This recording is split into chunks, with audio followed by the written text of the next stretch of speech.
As we get into our text for today, we're going to be looking at John chapter 13, the first 8 verses. And so if you would, let's get into our text. It says, "It was just before the Passover festival. Jesus knew that the hour had come for him to leave this world and go to the Father. Having loved his own who were in the world, he loved them to the end. The evening meal was in progress, and the devil had already prompted Judas, the son of Simon Iscariot, to betray Jesus. Jesus knew that the Father had put all things under his power and that he had come from God and was returning to God. So he got up from the meal, took off his outer clothing, and wrapped a towel around his waist. After that, he poured water into a basin and began to wash his disciples' feet, drying them with the towel that was wrapped around him. He came to Simon Peter, who said to him, 'Lord, are you going to wash my feet?' Jesus replied, 'You do not realize what I am doing, but later you will understand.' 'No,' said Peter, 'you shall never wash my feet.' Jesus answered, 'Unless I wash you, you have no part with me.'" Now, many, if not all of us, are familiar with this passage of Scripture. And the meal referred to here is what is known as the Last Supper. And at the end of this meal, Jesus would give us the memorial we just observed, that we refer to as the Lord's Supper.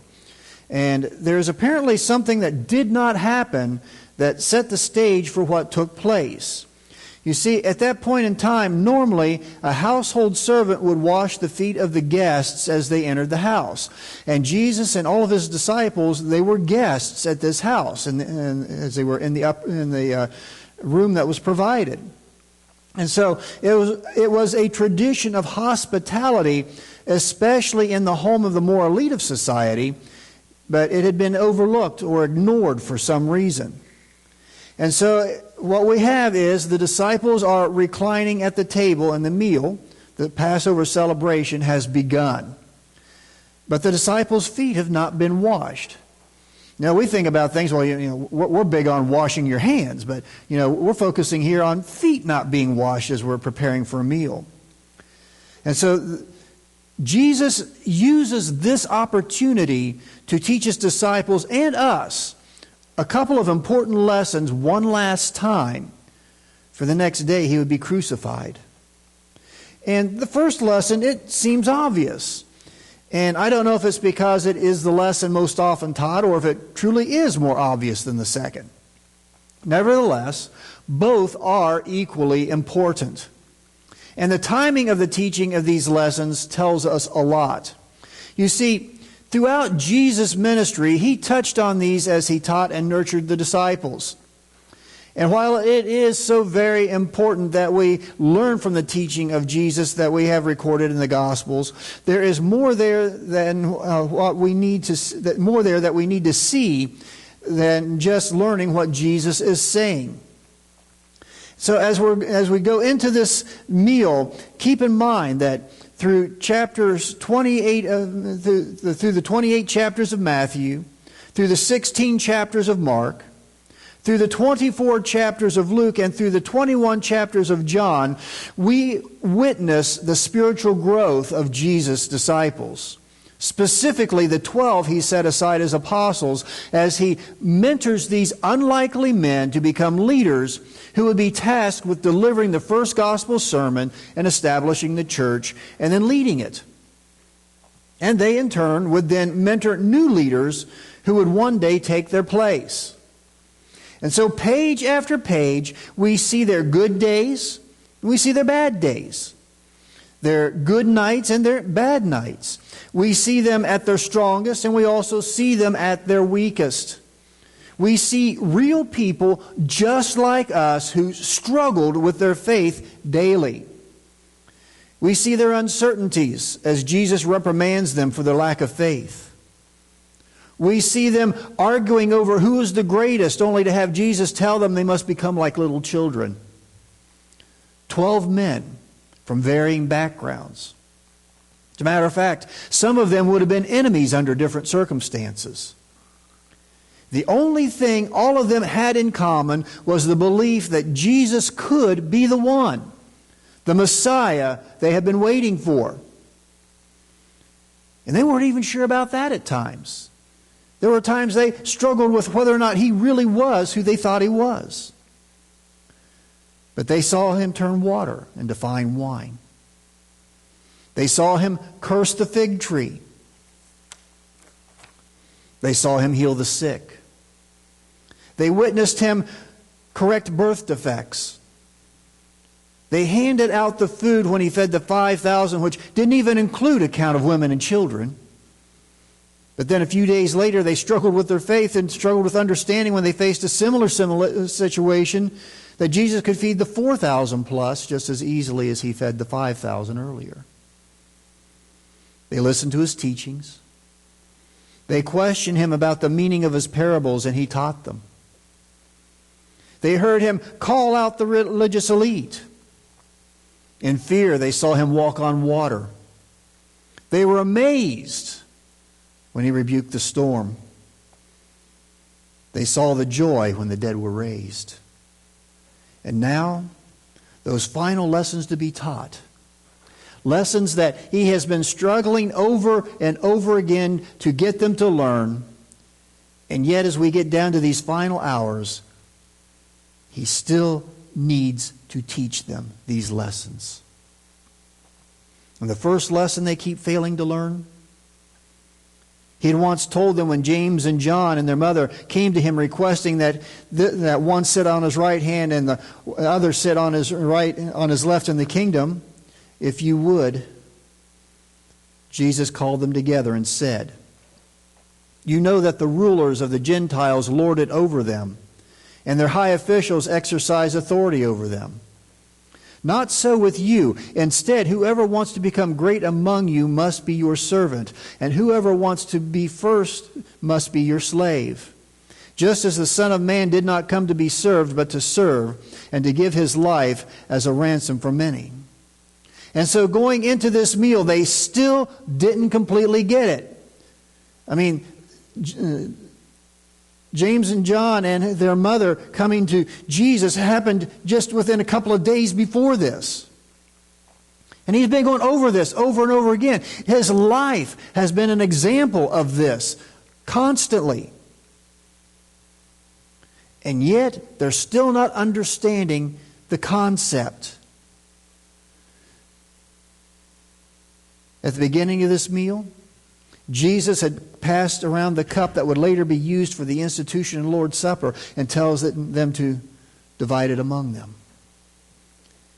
And then they begin to eat. Then sometime during the meal, he gets up.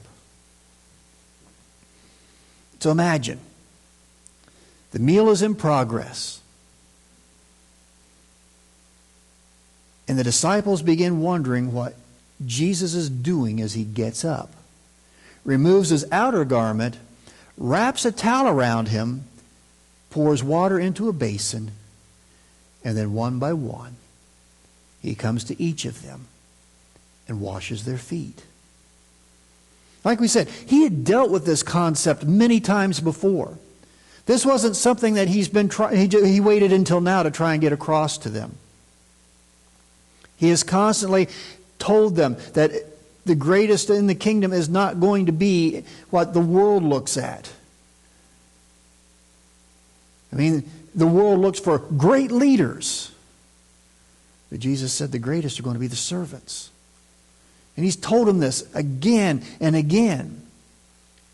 That they needed to set aside their desires to be the greatest and humble themselves. But it just didn't ever seem to sink in.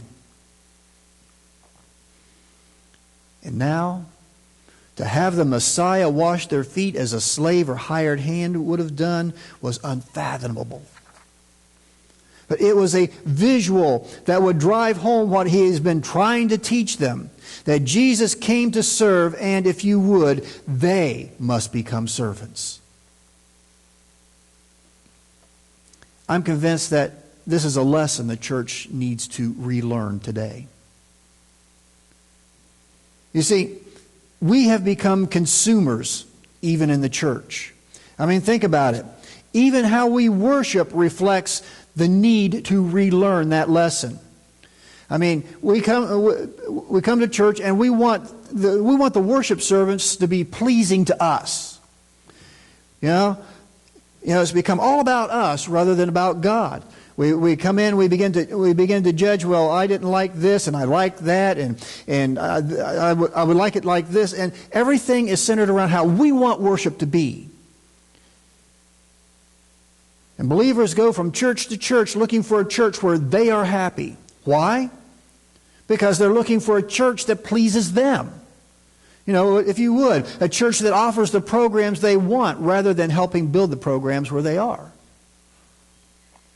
The gathering of the body has become a gathering of worship of self rather than a worship of God. How many times have people maybe in your presence said something to the effect, well, I just didn't get anything out of that. Or I didn't like this part, something that was part of the way things were done. And we need to understand, it's not about us. It's not about what we like when we gather. As a matter of fact, one of the important things we need to understand is that God defines worship. We don't. And when we start coming through the doors and we start looking at things and thinking to ourselves, well, I don't like this and I don't like that, we need to start asking ourselves, what does God like? Because a harsh reality is God's not interested in our opinion. He already knows what He wants. And He's defined it. But the reality is, even our worship has become about us rather than about God. We've lost the concept of being servants. And so what we struggle with is people going from church to church, looking for what pleases them. And that bleeds over even out into the community, where to the extent that we like to think we're servants. And yeah, there will be times that we help people out, that we will serve in certain ways, but we rarely actually go out into the community looking to serve. We have a tendency to look to be served. And it's a concept that,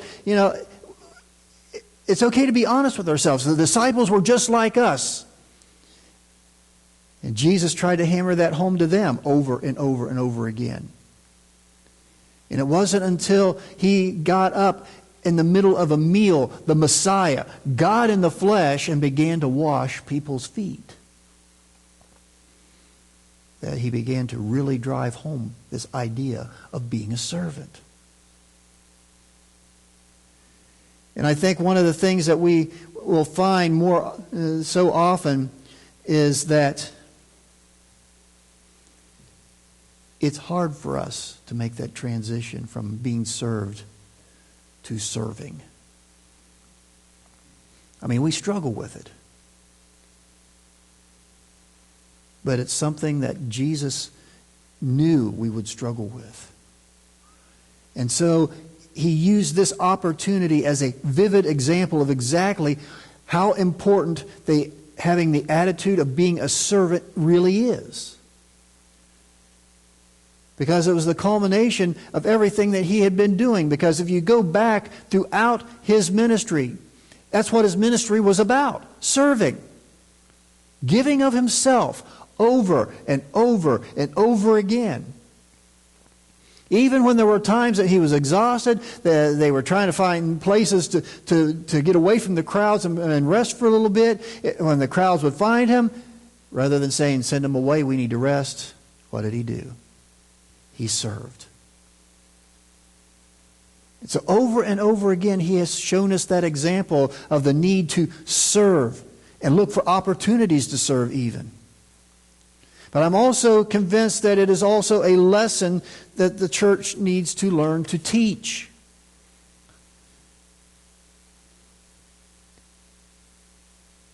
It's one thing for us to have the attitude of a servant. It's another to pass on that attitude. One of the things that the church has a tendency to not do anymore like it used to is to mentor. I mean, I can remember when I was younger, the church would mentor young men to be ministers.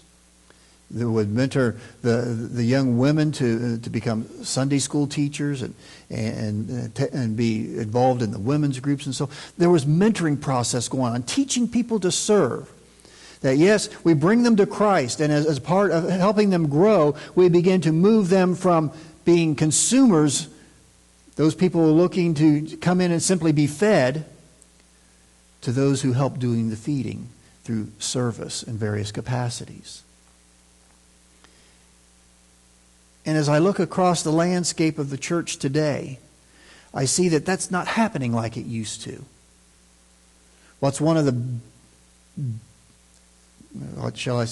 word I'm looking for?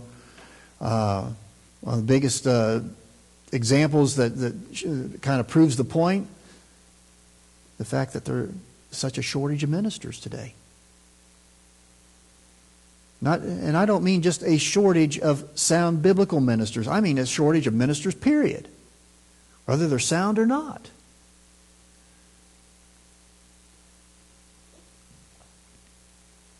And so it is that not only do we need to relearn the lesson of becoming a servant, we also need to begin to teach it once again as well, to pass on that attitude to the generation after us, to begin to develop those who will take our place.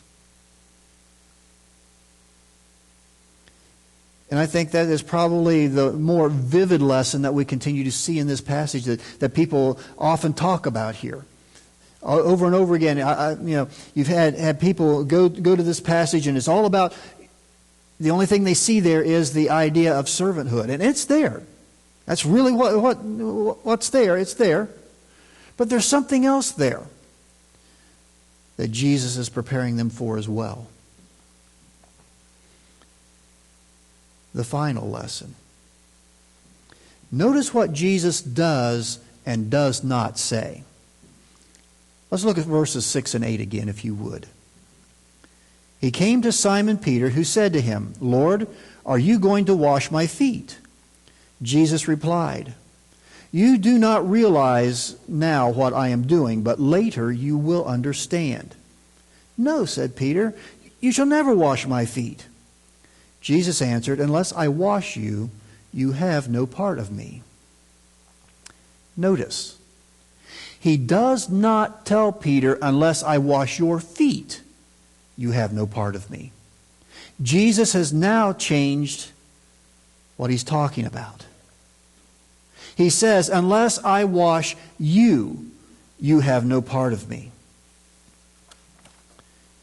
Jesus is talking about taking that level, that servanthood, to a new level. Peter was struggling with Jesus lowering himself to wash his feet, but there's more to it than that. Jesus washing their feet was symbolic of more than their need to understand that they're to be servants. You see, if you would, it was also symbolic of the spiritual cleansing that he was about to bring through his impending death. The ultimate form of service. He was preparing to give his life for us. Understand something. We serve a king who is different from any other king the world has ever known. The kings of the world send their people out to die for them. Our king died for us. Our king came as a servant and shed his blood. And he would clarify what he was saying before the night was over in John 14, if you would. Jesus answered, "I am the way, the truth, and the life. No one comes to the Father except through me." You see, at the moment of John chapter 13, he was washing the filth from their feet with water.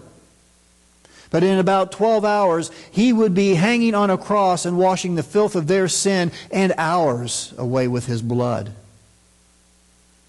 The ultimate expression of servanthood. And so it is that he is trying to get them to understand. Remember, they did not understand the concept that he was going to have to die. We saw that over and over again. They didn't understand the concept that they were to be servants, that just as he was a servant, they didn't understand that this servant king was also going to have to die. I mean, you remember the passage about the two disciples on the road to Emmaus, and Jesus comes up to them, and they said, well, we thought he was the one. They didn't understand. Jesus had to die in order to cleanse us. And without that cleansing, no one can have a part of him. He is the only way to the Father and is therefore the only way to heaven. And so the final lessons that Jesus is trying to get these men to understand is they are not only to be servants in life as he was a servant. They also need to be willing to be servants in death. Give their lives for one another and for others for the cause of Christ. As the term we use today, the ultimate sacrifice. Giving one's life for someone else. The ultimate level of servanthood.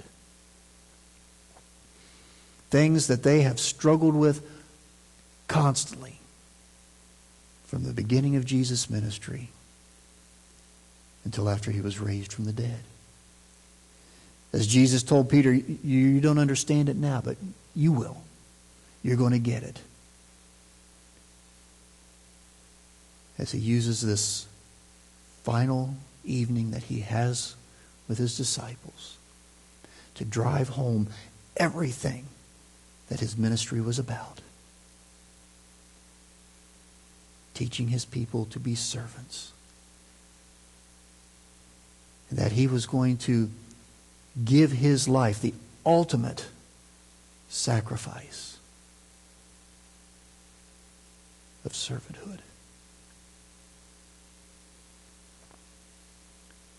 And that we too are to be servants like him.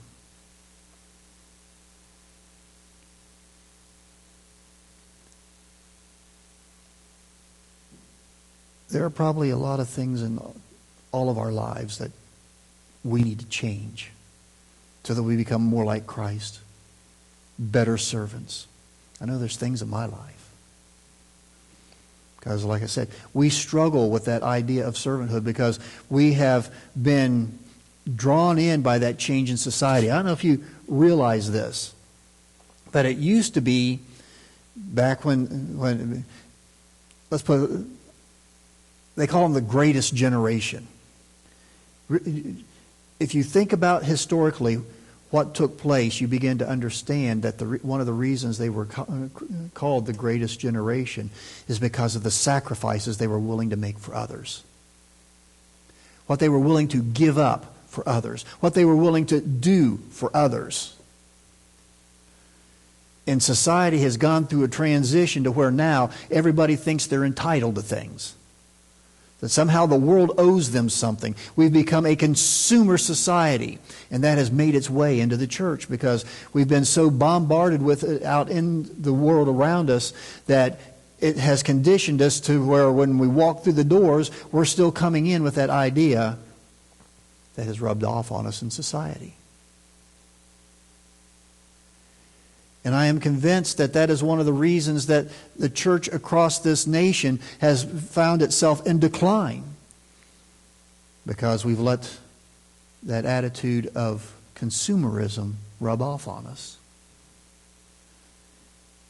And so I am truly convinced it's a lesson we need to relearn. That we need to focus on becoming servants.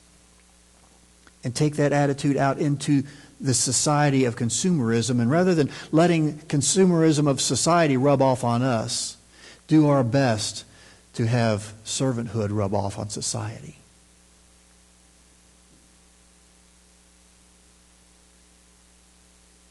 What things in your life do you need to change in order to become a better servant?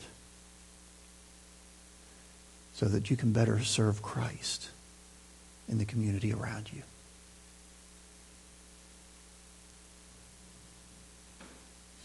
one of the things Jesus told us, we need to become like little children. In our minds, sometimes we think about, well, the silliness of little children. No, the innocence of little children. Little children who, I don't know how many often you've ever come across them, willing to share anything. That's one of the amazing things I keep seeing constantly in this job that I'm working at Chick-fil-A. One of my primary focus is to go around to the people that are there while they're eating, make sure they got everything they need, that they're happy with the way things are, and I guess in a way make them feel like it's an environment of family, make them feel like they belong there. And I make it a point, that especially the really little ones, talk to them and, ask them, is it good? And, you get smiles and stuff out of them. It is amazing how many times they'll hold it up and want to share. Become like little children. They don't see color. They don't see any of the things that create the division that we see in the world around us.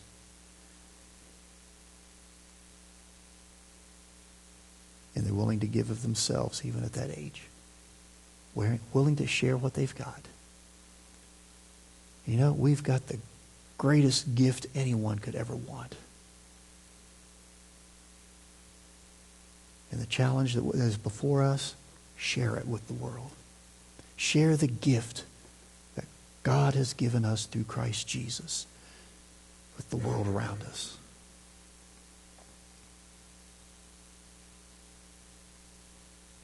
What do you need to do in order to be able to better share that gift with the people around you? What do you need to change in your mindset in order to become a servant more like Christ? Whatever it is that you need to do, would you bring it before the Lord and ask Him to give you the strength and help you to make those changes so that you can take the attitude of servanthood into the world around us and have an impact for Christ?